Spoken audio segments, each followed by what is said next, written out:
As we look towards the future of Guild Wars 2, I want to highlight my top 10 expansion ideas that I have come up with that I would like to personally see in the future. I'm going over general vibes, loose story arcs, areas of the world, and potential characters that we could interact with in a cohesive way. I've had a lot of fun with this video, so I hope you enjoy. In the number 10 spot is an expansion related to the Bloodstones, where so far in the Guild Wars 2 story, we have only interacted with the Bloodstone and Bloodstone Fin, where that Bloodstone exploded. Looking back to the original Guild Wars, we also know of a Bloodstone located in Abaddon's mouth in the Ring of Fire, and we also know of a Bloodstone located in the Bloodstone Caves near modern-day Straits of Devastation. In addition to that, there's a fourth Bloodstone as well as a Keystone located somewhere in the world. Bloodstones as a whole contain a lot of magic, where we know Balthazar consumed the Bloodstone and Bloodstone Fin to regain power, alongside the Mersat and White Mantle using the Bloodstone to charge their soul batteries, where we could see a pretty basic storyline going on of some faction trying to gain the power of the Bloodstones. Where when it comes to a faction that would be doing this, we could look at a lot of different things. It could be something completely wild like the Grawl, it could be a brand new faction they create from existing races, it could be some sort of demon faction. One story that could go down is one of the human gods trying to gain power from the Bloodstones.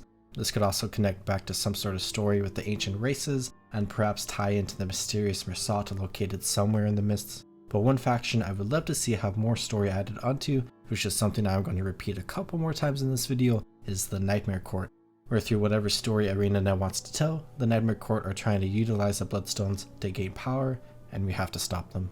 Where one final thing on this topic I want to talk about are the maps we could be going to, where we could see an expansion that is similar in style to Living World Season 3, where instead of having a bunch of maps connected to each other in one area of the world, we could be traveling all across the world.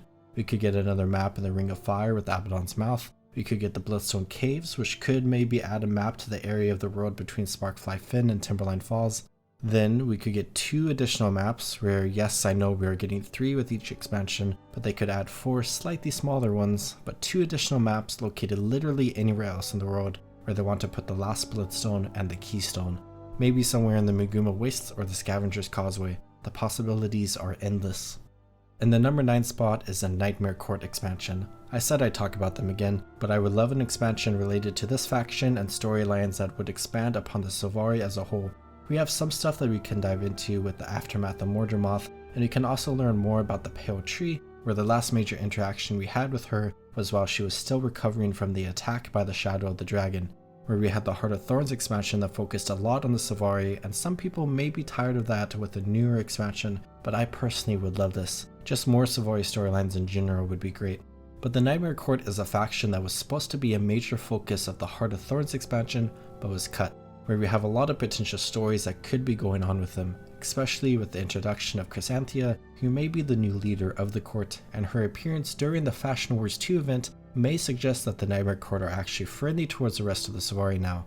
Additionally, another major story concept that could take place are other blighting trees, where we have different trees from Mordramoth as well as hints to other purified ones like the Pale Tree, which could provide new opportunities for new stories and other Sylvari communities. When it comes to the maps, I would love to have Tango Route added between Tango Depths and Metrica Province. I would also love to see Alcazia Tango added south of Metrica Province, and I'd love to see all of the weird spots around the Heart of Maguuma filled in, even if it's just map art and we can't go to them.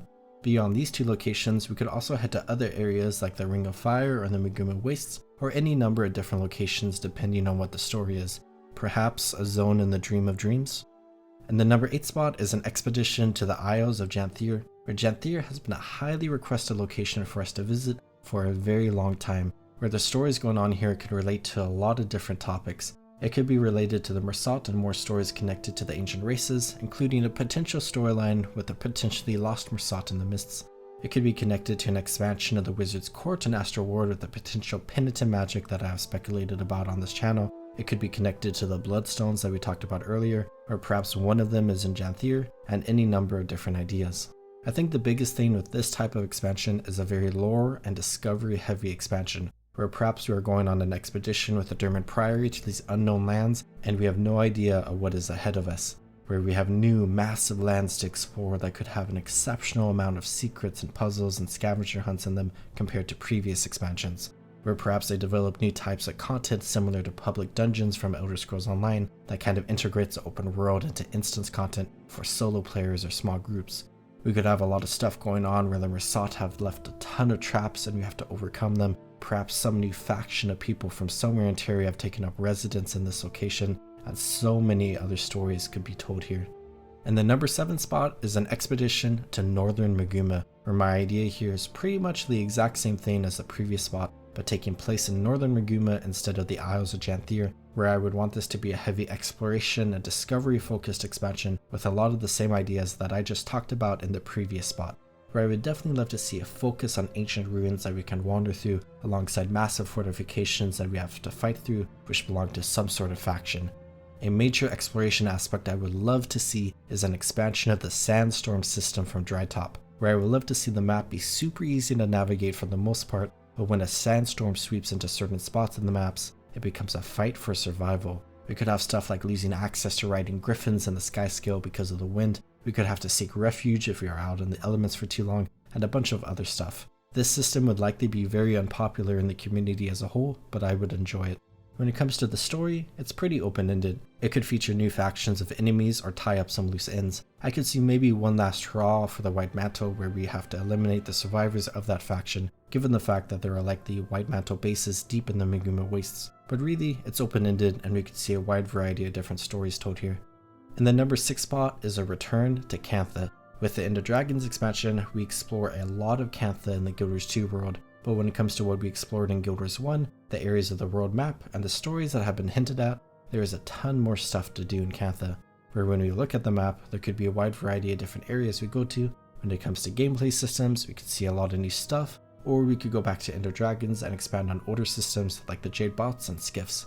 As far as story goes here, there is a ton. We have the Purists we could deal with, we have the Risen we could deal with, we have Raisu Palace that we need to go to, we have the other areas of Kaining we need to explore, we have the aftermath of Dragon Jade we could explore, we have Sunkwell Vale we need to go to, we have to go to Cairn Peak and check in on the demon situation that Fro talked about, we have to go to the Great Turtle Highlands and hang out with all the turtles there, we need to explore all the various other regions of Cantha we haven't been to, we need to deal with the spirits, and there's just so much more stuff we could do.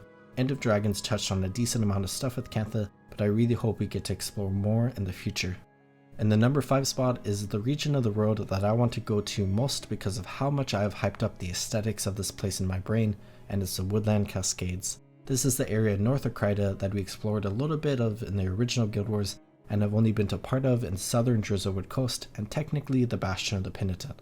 But based on what we know of this area and how I envision it, it is a giant forested area with huge trees that go on for ages. Similar in style to the Pacific Northwest and North America, and I want to explore it.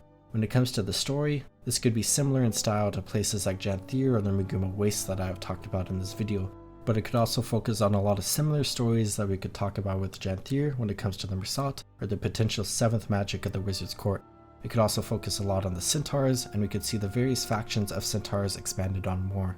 But I think above all, my hopes for this expansion comes from the potential aesthetics of the maps that would be introduced to us, and I would absolutely love to explore this area of the world if those aesthetics come true.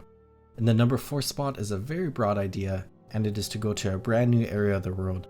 In the Guild Wars franchise thus far, we have been confined to a few certain areas: Central Tyria, the outlying regions, Elona, Cantha, the Battle Isles, Omnitos, and various parts of the Mists. But when it comes to the lore of the game, there is a lot we could explore. On one hand, there is an infinite amount of possibilities when it comes to the Mists and potential alien or demon planets or realms. But the aspect of this I am more interested in is the far-reaching areas of the planet of Tyria. The world we play on is huge when we look at the full world map that we know of, or even beyond this, there could be more areas as is suggested by the cutoff in the northern end of this map.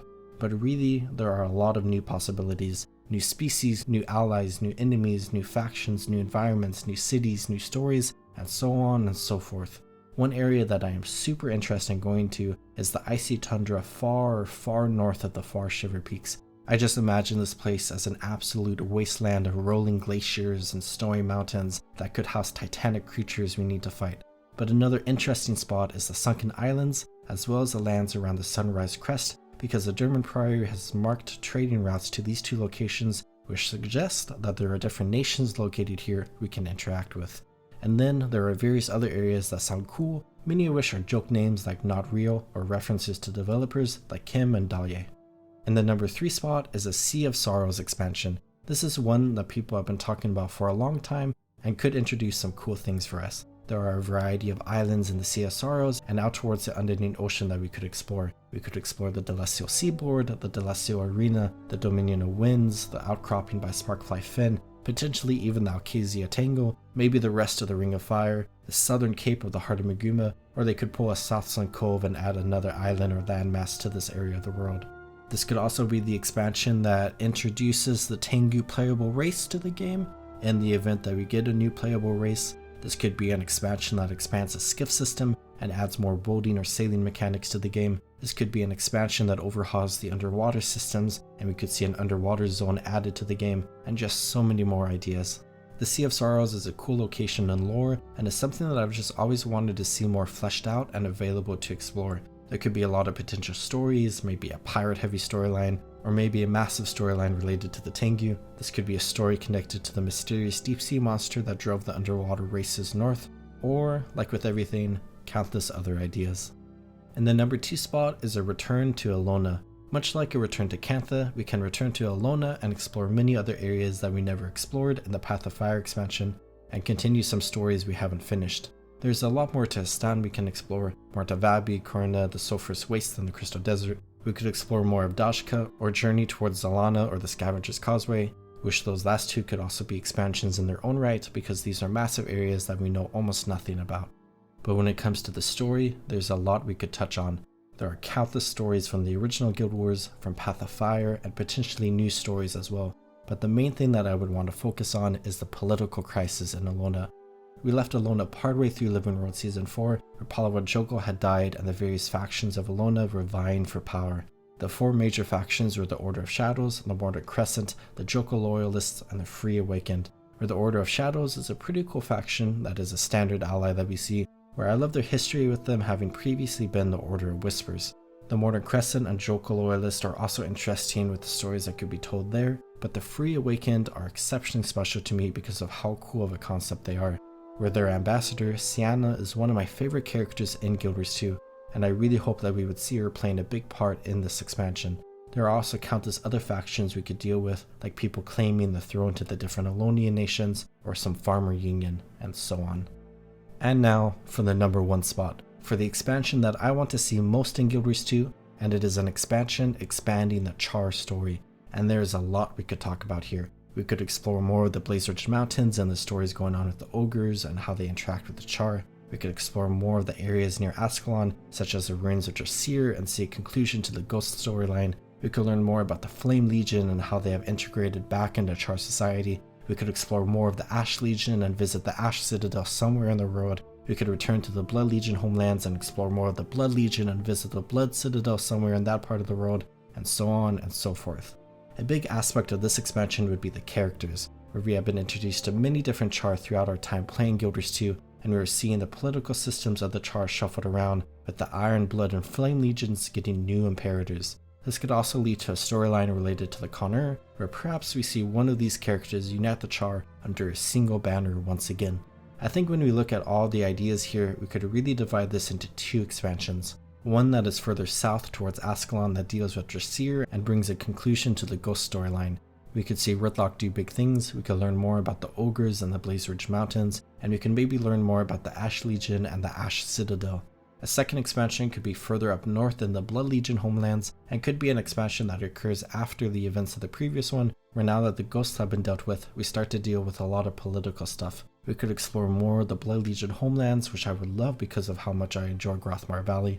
We could visit the Blood Citadel, we could learn more about the Flame Legion and how they are reintegrating into Charr society, and we could have a storyline related to the Connor, where I guess the section has become a bit of a 2-for-1, where with both of these expansions, or with either of these expansions, or an expansion that combines elements from each of these, or an expansion that just expands the Charr story in general, would be one that I enjoy a lot, and is the expansion that I currently want to see the most in Guild Wars 2.